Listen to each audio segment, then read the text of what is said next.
Greetings, ladies and gentlemen, boys and girls. This is the Newsbeat presented to you by ladies like Follow the beat from the studio to the street.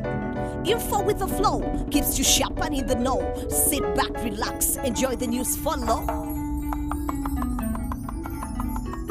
Zimbabwe has passed yet another law to redress the economic imbalance caused by its colonial history, which requires all foreign companies working within the country that are found to have a minimum asset value of at least $500,000 after government enumerations to localize their company's ownership by no less than 51% of their operations. Zimbabwe's licensing authorities were directed to issue licenses from 1st April 2016 to non-compliant companies and businesses. The Zimbabwe cabinet also approved a plan to shut down all foreign companies which should not comply with the indigenous process.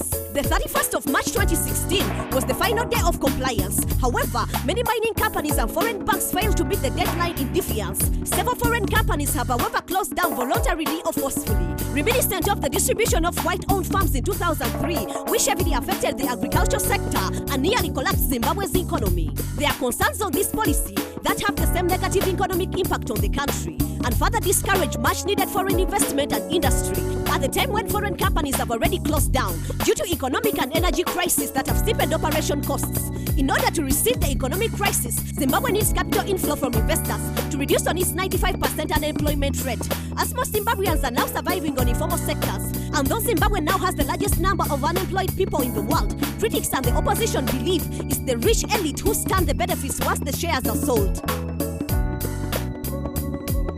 Mulago Hospital was shut down for the first time in 50 years. Our reporter MC Loy is here with the details. On 1st April, Mulago Hospital was shut down for the first time in 50 years. After 50 years being the biggest referral hospital in town, rehabilitation has been on the agenda. But like everything in Uganda, public service takes its time. To be tuned to the times, technology is often lagging, and rich Ugandans are rarely seen there for treatment. But luckily in comes the government. They had a $10.2 million project supposed to end last December, but they went a bit over budget, and 3 months were extended. New constructions were done by a Chinese corporation who used 400 workers day and night to complete the mission. But 2 years down the line, the results has yet to shine.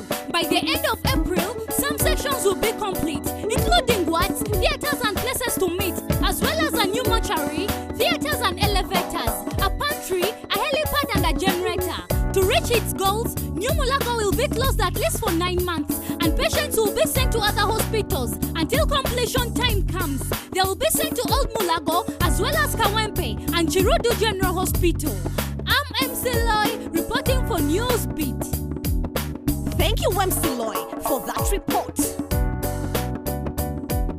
Obesity rises to record highs globally. Our reporter MC Yala is here with a full report. 2.1 billion people today are now overweight or obese, according to the World Health Organization, which is nearly 30% of the global population. There are now more obese people in the developing world than in the developed nations. In a period of 3 decades, no country has managed to reduce obesity rates successfully.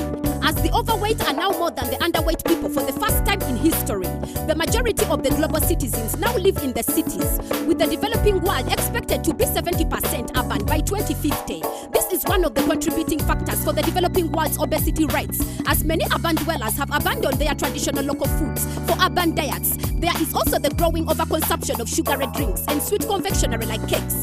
Urbanization has also led to the growing culture of supermarkets. Diseases associated with obesity have also escalated globally. There have also been an increase in medical procedures like gastric surgeries to reduce the amount people can eat and the intake of excess calories. Men have the highest obesity rates in the developed global states, while in the developing world, women have the higher obesity rates. However, as more people continue to move from overweight to obese each year, more developing countries continue to spend less on health care.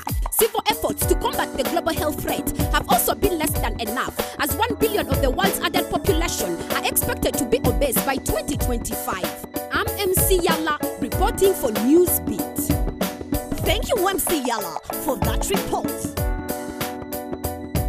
17 Angolan activists are back on trial in a court case that has been going on for a while. In 2011, the activists activists were inspired by the Arab Spring and, having had enough of their government, began protesting. Footage of the process show violent security forces shutting them down after they gathered for a moment. Last June, 15 activists were arrested by authorities for discussing a book about democracy. Although the activists were just teachers and musicians, the state accused them for starting a rebellion. The public couldn't believe the government's violent reactions against people who had no guns, money or political backing. They were jailed for 6 months, went on hunger strikes. One activist even attempted suicide. When released, they were placed under house arrest while government thought of what to do next. If they continue the trial, the public might protest.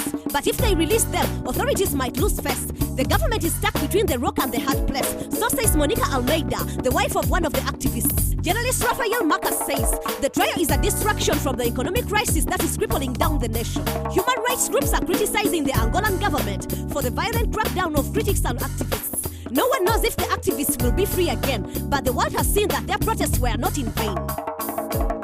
That was the news on the beat. Next week will be another hit. Still ladies like reporting live and direct with love and respect.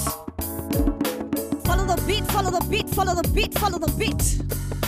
Follow the beat. Follow the beat, follow the beat, follow the beat, follow the beat. Follow the beat.